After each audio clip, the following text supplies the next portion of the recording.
క్రైస్తవ సమాజానికి కూడా ఒక విషయం చెప్పాలని పరిశుద్ధాత్మ దేవుడు నన్ను ప్రేరేపిస్తున్నాడు. బాబేలు గోపురం దగ్గర ప్రజలందరూ ఒకే భాష, ఒకే ప్రజగా ఉన్నారు. అప్పుడు దేవుడు వారి భాషలను తారుమారు చేశాడు. వారు చెదిరిపోయారు. భూమి అంతటా దేశాలుగా ఆవిర్భవించబడ్డారు.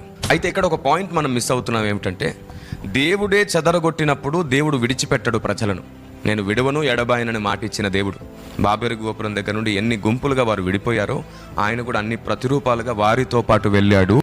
ఆయన విడువని ఎడబాయని తల్లి అయిన మరుచునేమో నేను నిన్ను మరువను అని చెప్పాడు ఆయన. మరి ఎలా విడదీసిన వాడు విడిచిపెడతాడు? వారు ఎన్ని గుంపులుగా విడిపోయారో వారితో పాటు ఆయన ప్రతిరూపాలుగా వెళ్ళాడు. బాబేలు గోపురం దగ్గర నుంచి విడిపోయినటువంటి ప్రజలకు దేవుడు ప్రత్యక్షమై తనను తాను బయలుపరుచుకున్నాడు.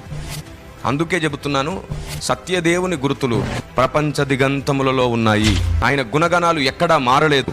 ఆయనను వెతికితే ఎక్కడైనా ఆయన దొరుకుతాడు, కనబడతాడు.